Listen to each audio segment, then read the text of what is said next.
이시안의 읽은 척 책방. 안녕하세요. 성신여대 겸임 교수이자 비즈니스, 테크, 인문 쪽으로 글을 쓰고 있는 작가 이시안입니다. 양자론은 늘 그렇듯 항상 언제나 어렵습니다. 물리학의 대가인 리처드 파인먼이요, 양자론을 이해하는 사람은 아무도 없다라고 했는데 이 진술은 지금도 여전히 유효해요. 양자물리학을 쉽게 알려준다고 하는 책도 있고 강연도 있지만 사실은 그 사람의 양자론이지 이게 공인된 양자론은 아닌 거예요. 왜냐하면 실제 양자물리학계에서도 하나로 통일된 이론이 있는 게 아니거든요. 그래도요, 오늘 소개해드리는 카를로 로벨리는요, 양자물리학의 최전선에 서 있는 대가로요, 제2의 스티븐 호킹이라는 칭호를 받는 사람입니다. 이분의 장점 중 하나는요, 대중들이 쉬워 보인다라고 착각할 만한 저술을 쓰는 거예요. 양자물리학을 대중적으로 알리는 그런 책을 좀 쓰시는 분인데요. 카를로 로벨리의 책입니다. 오늘 소개해드릴 책은요, 나 없이는 존재하지 않는 세상입니다. 제가 양자물리학을 이해하는 사람은 없을 것이라는 리처드 파인먼의 이야기에 강력하게 동의하는 이유 중 하나는요, 양자물리학의 대가로 인정받고 있는 카를로 로벨리조차도요, 이 책에서 그래서 세상은 어떻다라고 확실하게 말하지 못한다는 거예요. 마지막 장의 제목이요, 하지만 정말 가능할까? 결론이 나지 않는 이야기를 결론 매질을 한다 거든요. 이 책의 메시지는 굉장히 분명한데요, 카를로 로벨리는 결론이 나지 않는다고도 이야기를 합니다. 도대체 이 모순은 왜 생기는 것일까요? 이 책의 메시지는 어떻게 보면 아주 간단합니다. 실체는 없고요, 모든 것은 관계의 네트워크 안에서 인식된다라는 것이에요. 사실 사물의 정체성이라는 건 매우 관계적입니다. 예를 들어서 190cm의 사람이 있어요. 이 사람은 키가 크죠?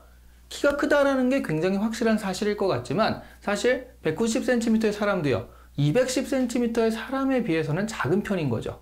그러니까 키가 크다라는 인식은 지극히 상대적입니다. 그 말은 곧 가변적이라는 것이고요, 사물의 정체성은 고정되지 않는다는 것이기도 해요. 여기까지는 얼마든지 인정할 만한데요, 이 책의 논의는 여기서 한 걸음 더 나아가서요, 그냥 190cm다라는 객관적 사실도 사실은 실체가 아니라는 것이에요. 물질, 사람, 사물 같은 모든 것들이 분명히 존재하는 듯 보이지만요, 사실은 관계 안에서의 인식일 뿐이지 실체가 아니라는 겁니다. 모든 것이 상대적이라는 것입니다. 이 논의를 증명하기 위해 이 책은 베르너 하이젠베르크가 북해의 헬골란트 섬에서 처음 착상했던 아이디어, 모든 것을 오직 관찰 가능한 양에 근거해서만 설명하자를 제시합니다. 그러니까 물리적 실체라는 것에 연연하지 말자는 획기적인 아이디어를 처음 낸 것이 바로 이 논의라는 것이요. 그리고 나서 이 책은 양자물리학이 가졌던 시행착오들에 대해서 정리를 해줍니다. 양자중첩이라든가 양자얽힘 같은 개념들이죠. 대표적으로 슈레딩거의 고양이처럼 고양이가 살아있을 수도 있고 죽어있을 수도 있다는 중첩 상태의 이야기는 결국에는 실체라는 개념을 지키기 위한 억지에 가깝다라고 이야기를 합니다. 대놓고 이게 억지다 라고 이야기하는 것은 아니지만 평행세계 이론 같은 것을 언급하며 그런 해석도 한다 라는 식으로 이야기를 합니다. 이 평행세계 이론을 제일 잘 써먹는 것은 마블이죠. 다른 평행세계의 히어로들을 끌고 와서 이미 죽은 히어로들을 다시 영화로 복귀시키곤 합니다. 다른 세계의 스파이더맨을 끌고 와서 스파이더맨을 동시에 3명이나 등장시켰던 스파이더맨 영화가 바로 양자론의 평행세계 아이디어를 가지고 만든 영화예요. 이 책에서는 이런 논의들을 소개한 다음에 비로소 자신의 해석을 제안을 하는데요, 실체라는 개념을 버리고 관계를 그 자리에 대체하자는 것이에요. 물론 이런 논의는 과거부터 있었어요. 철학의 인식론과도 통하지만 그것과 완벽하게 다른 점은 인식하는 나조차도 실체가 아니라는 것이 카를로 로벨리의 이야기입니다. 그러니까 실체는 아무것도 없고요, 이 우주는 모두가 관계의 네트워크 안에서 상대적으로 존재하는 겁니다. 이 책의 제목이요, 나 없이는 존재하지 않는 세상이라서 세상의 중요한 실체는 나고 나와 상호작용하는 것의 의미가 있다 없다가 중요한 것이라는 착각을 주기 쉬운데요, 사실 원제는 이 제목이 아니에요. 원제는 그냥 헬골란트거든요. 이 책에서는 나와의 상호작용이 아닌 보다 더 많은 것들, 그러니까 서로 간의 상호작용에 대해서 나오지 나에게 인식이 된다 안 된다는 그렇게 중요하게 다루지 않습니다. 제목이 오히려 내용 이해를 헷갈리게 하는 경우죠. 나를 포함해서 옛 물리학이 제공해온 선명하고 견고한 세계의 이미지는 환상이라고 이 책은 이야기하고 있어요.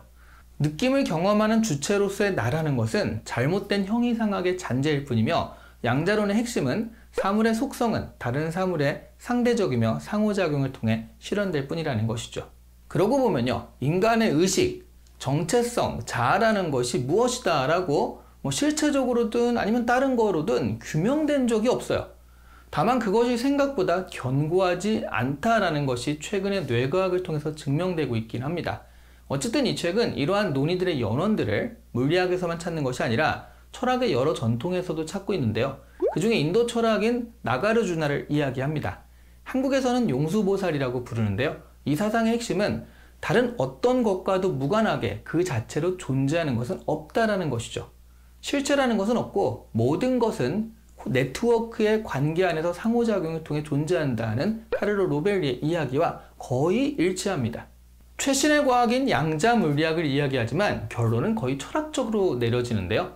우리는 세계가 실제로 이루어져 있다는 낡은 생각을 버리고 개체라는 것은 상호작용의 그물망 중 일시적 매듭일 뿐 실체는 아니라는 것을 인정하자는 것입니다.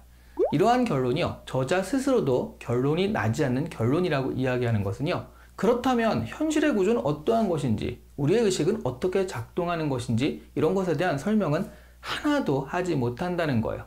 그러니까 이거다가 아니라 에휴 그건 아니지만 간 거죠. 당연히 그 다음에 아니 그럼 뭔데? 라는 질문이 뒤따라오지만 그에 대한 해답은 앞으로 또 찾아가야 하는 겁니다. 가장 최신의 양자 물리학을 이렇게 접해보니까 거의 철학에 가까워진 듯 하는데요. 이런 논의에 따르면 인간은 그 스스로 소우주가 된다라는 식의 철학적 명제들이 생각 수준에서뿐 아니라 실체적으로도 가능해진다라는 느낌도 듭니다. 모든 것은 마음먹기에 달려있다라는 격언도요, 단순히 격언이 아닌 무언가 더 실제적인 느낌이기도 하고요. 양자 물리학에서 보증하듯이요, 적어도 자기 인생은 자기의 생각하기에 따라 의미도 가능성도 달라진다라는 이야기로 슬쩍 해석할 수 있지 않을까 싶기도 하네요.